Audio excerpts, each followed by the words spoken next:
1-2-1-2. Ladies and gentlemen, right now, we want to bring forth to the stage a very special guest, the undisputed. Nah, son, baby.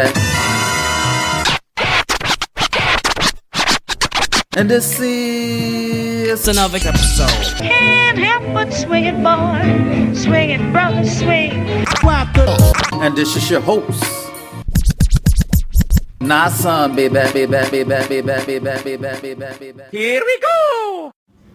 Microphone check 1-2-1-2. This is your host, not son, baby. And this is another episode of Swingers After Dark. And, family, this is not a gossip site, but at the same time, I want to bring you situations that you can learn from. Just like how my man's, he got caught up in a situation with a chick, big booty chick at that, a chick who I smashed at one time and who couldn't take the dig. And I made her squirt, but that's a whole nother subject.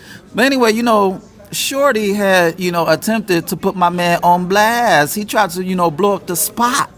But, so what happened that night? Because nobody got your side of the story, and, Shorty tried to make you look crazy. So I just want to get your side of the story. Like, what exactly happened? There's 3 sides to the story, but I know hers, and I want to know yours. All right, so basically what happened was, I don't even know Shorty. I only knew her 3 days prior to the event, and she was telling me that she wanted to come out to the event. So me being the nice guy that I am, I said, look, cool, you can come stay at my joint, you know what I'm saying? I already got a room, you can come stay down there. All right, she comes out Saturday. Now, the thing that we didn't talk about is having rules pertain to my room that I paid for. Oh, okay, so, that's why you fucked up. That's why you fucked up because I know. I know. It was a learning experience for me. You know what I'm saying? But keep my bad. Keep going. That was a learning experience for me. But see, the thing was, what happened was, you're in my room.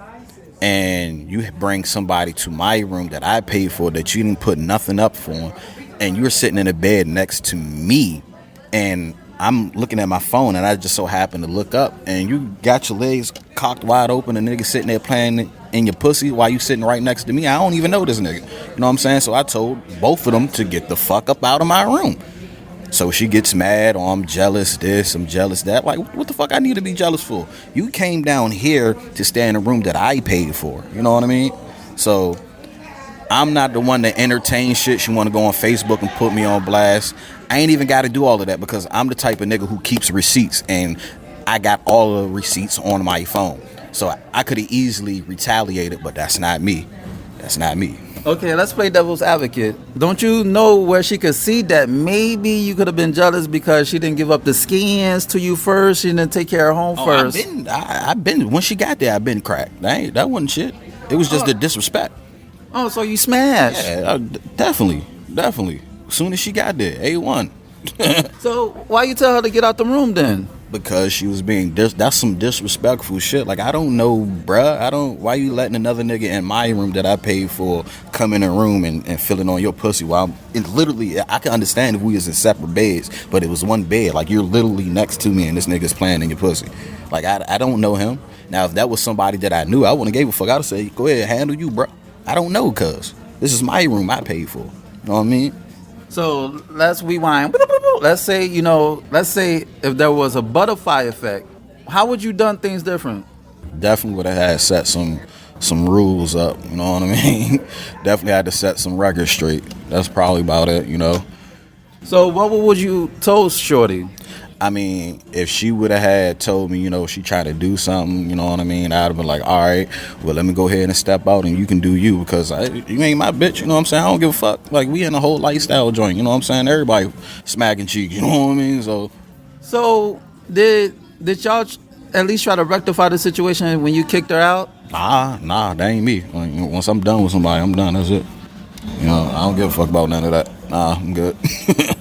So what was your thought process when, she called herself putting you on blast? I didn't really have no thought process. When someone told me about it, I was like, oh, okay. I mean, I don't really give a fuck.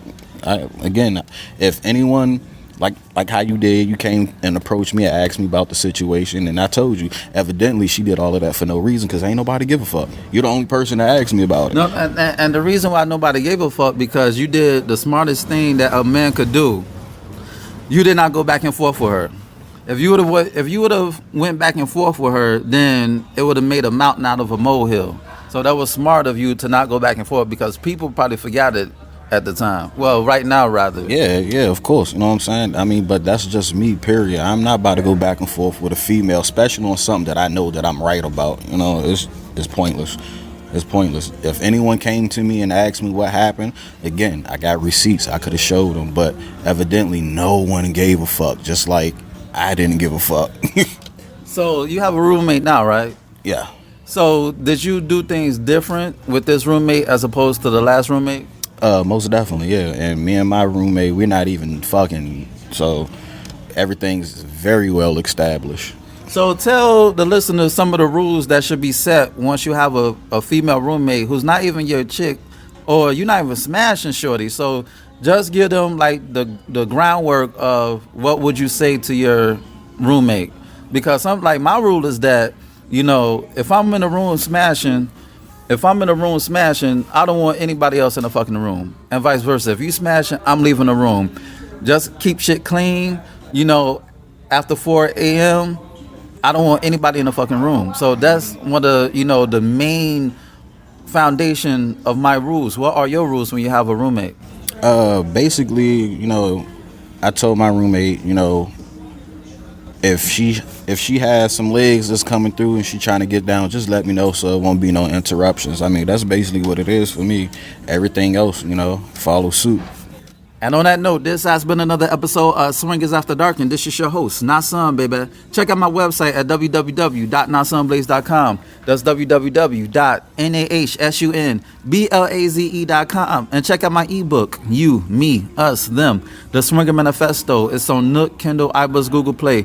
Go get it. Shoot me an email at swingpodcast@gmail.com. That's swingpodcast@gmail.com. And hit me up with any questions and concerns that you may have. Rate, share, comment, and subscribe to this podcast. Dig. And on that note, until next time, peace. And don't kiss them holes in the mouth, baby.